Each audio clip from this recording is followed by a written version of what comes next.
ഇന്ന് കുറച്ച് ബിഗോണിയ പൂക്കൾ കാണിച്ചു തരാം കേട്ടോ.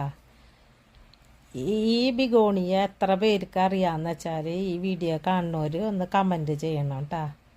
ഇത് ട്യൂബറസ് ബിഗോണിയ എന്നാണ് അറിയപ്പെടുന്നത്. ഒരുപാട് കളറിൽ ഈ ബിഗോണിയ ഉണ്ട്.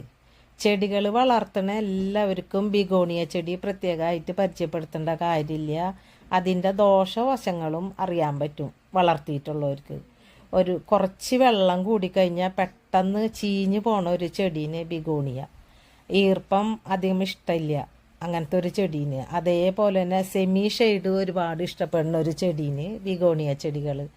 ബിഗോണിയയ്ക്ക് നമ്മൾ നനത്തിരി കൂടിക്കഴിഞ്ഞാൽ അതിൻ്റെ അടിവശത്ത് വെച്ച് തണ്ട് മുറിഞ്ഞ് വീഴും. അപ്പം നമ്മൾ ചെടിച്ചട്ടിയിൽ നോക്കിക്കഴിഞ്ഞാൽ കാണാം അതിൻ്റെ അടിഭാഗത്ത് മുഴുവൻ ഫംഗൽ അറ്റാക്ക് വന്ന് അത് ആകെ പൂപ്പൽ പോലെ വന്ന് നശിച്ചു പോണതാണ്.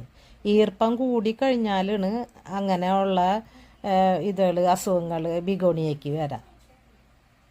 ബിഗോണിയയ്ക്ക് പിന്നെ കൂടുതലായി നമ്മൾ രാസവളങ്ങളാണ് കൊടുക്കാറ്.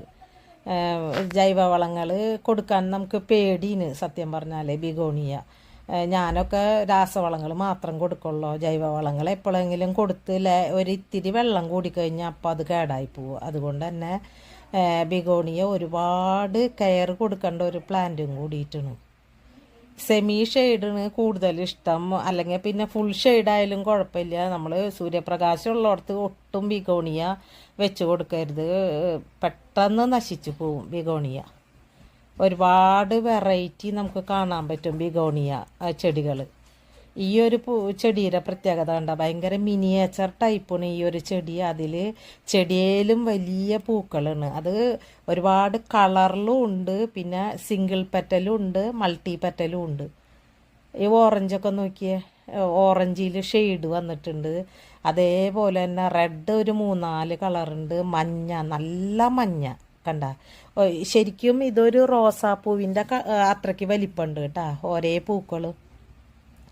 പിന്നെ ഈ ഒരു ബിഗോണിയയ്ക്ക് ചെയ്തു കൊടുത്തിരിക്കുന്നത് മൾച്ചിങ് സിസ്റ്റമാണ്. ഇതിൻ്റെ കടഭാഗത്തൊക്കെ ഈ ബിഗോണിയാസ് എല്ലാം താഴെ മണ്ണിലാണ് വെച്ച് കൊടുത്തിരിക്കുന്നത്, ചെടിച്ചട്ടിയിലൊന്നല്ല.